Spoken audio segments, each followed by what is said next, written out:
Hi hello ನಮಸ್ಕಾರ, welcome back to our YouTube channel. ಯಾರೆಲ್ಲ ನನ್ನ ಚಾನಲ್ನ ಮೊದಲನೇ ಬಾರಿ ನೋಡ್ತಾ ಇದ್ದೀರೋ ಪ್ಲೀಸ್ ಸಬ್ಸ್ಕ್ರೈಬ್ ಮಾಡ್ಕೊಳ್ಳಿ, ಪಕ್ಕದಲ್ಲಿ ಕಾಣಿಸೋ ಬೆಲ್ ಬಟನ್ನ ಕ್ಲಿಕ್ ಮಾಡಿ. ನಾನಿವತ್ತು ಒಂದು ರೆಸಿಪಿನ ತೋರಿಸ್ತಾ ಇದ್ದೀನಿ. ಚಪಾತಿ, ಇಡ್ಲಿ, ದೋಸೆಗೆ ತುಂಬ ಕಾಂಬಿನೇಷನ್ ಆಗಿರೋ ಒಂದು ರೆಸಿಪಿನ ನಾನು ನಿಮಗೆ ಶೇರ್ ಮಾಡ್ತಾ ಇದ್ದೀನಿ. ಬನ್ನಿ ಹೇಗೆ ಮಾಡೋದು ಅಂತ ನಾವು ನೋಡ್ಕೊಂಬರೋಣ. ಒಂದು ಪ್ಯಾನ್ ಇಟ್ಟು ಅದಕ್ಕೆ ಒಂದು 6 ಟೇಬಲ್ ಸ್ಪೂನ್ ಆಗೋಷ್ಟು ಎಣ್ಣೆ ಹಾಕ್ಕೊಳ್ಳೋಣ.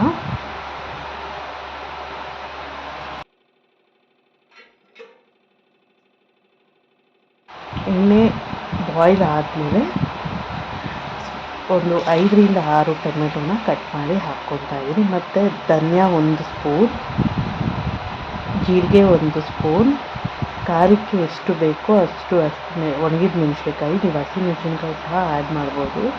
ಸ್ವಲ್ಪ ಕರಿಬೇವಿನ ಸೊಪ್ಪು, ಒಂದು 10ರಿಂದ 12 ಎಲೆ ಕರಿಬೇವಿನ ಸೊಪ್ಪು, ಒಂದು 10 ಎಸಳು ಬೆಳ್ಳುಳ್ಳಿ, ಒಂದು ಸ್ವಲ್ಪ ಹುಣಸೆಹಣ್ಣು, ಸ್ವಲ್ಪ ಕೊತ್ತಂಬರಿ ಸೊಪ್ಪು ಸ್ವಲ್ಪ ಜಾಸ್ತಿನೇ ಹಾಕ್ಕೊಳ್ಳಿ.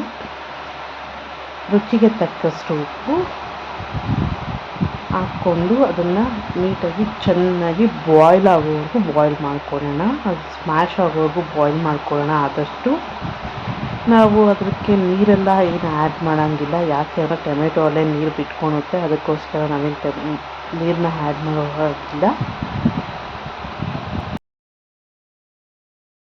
ನೋಡ್ಬೋದು ನೀವು ಆಲ್ರೆಡಿ ನೀರು ಬಿಟ್ಕೊಂಡಿದೆ ಟೊಮೆಟೊ ಅಲ್ಲಿ.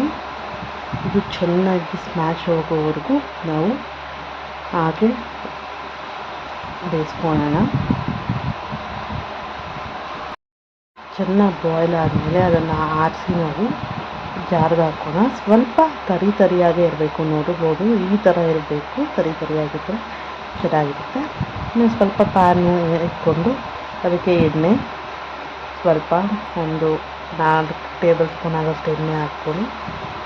ಮತ್ತು ಸಾಸಿವೆ ಚಿಟಪಟ ಅಂತ ಅಂದಮೇಲೆ ಕಡಲೆಬೇಳೆಕಾಳು ಮತ್ತು ಉದ್ದಿನಬೇಳೆ ಸ್ವಲ್ಪ ಹಾಕ್ತೀನಿ. ಮತ್ತು ಒಂದು ಮೆಣಸಿನ್ಕಾಯಿ ಸಹ ಹಾಕ್ಕೊಂಡು ಅದನ್ನು ಕಲರ್ ಚೇಂಜ್ ಆಗೋವರೆಗೂ ಅದನ್ನು ಮಿಕ್ಸ್ ಮಾಡ್ಕೊಳ್ಳೋಣ. ಬಾಯ್ಲ್ ಚೆನ್ನಾಗಿ ಮಾಡ್ಕೊಳ್ಳೋಣ, ಚೆನ್ನಾಗಿ ಮಿಕ್ಸ್ ಆಗಿ. ಮತ್ತು ಅದು ಸ್ವಲ್ಪ ಕಲರ್ ಚೇಂಜ್ ಆದಮೇಲೆ ನೋಡ್ಬೋದು, ಕಲರ್ ಸ್ವಲ್ಪ ಚೇಂಜ್ ಆಗಿದೆ. ಈಗ ಕರಿಬೇವಿನ ಸೊಪ್ಪು ಸ್ವಲ್ಪ ಮತ್ತು ನಾವು ರುಬ್ಬಿಟ್ಕೊಂಡಿರೋ ಮಿಶ್ರಣನ ಸಹ ಇದಕ್ಕೆ ಆ್ಯಡ್ ಮಾಡ್ಕೊಳ್ಳೋಣ. ನಾವು ನೀರು ಜಾಸ್ತಿ ಹಾಕ್ಬಾರ್ದು, ಸುಮ್ಮನೆ ಲೈಟಾಗಿ ಜಾರ್ ತೊಳೆದು ಹಾಕ್ಕೊಂಡ್ರೆ ಸಾಕು.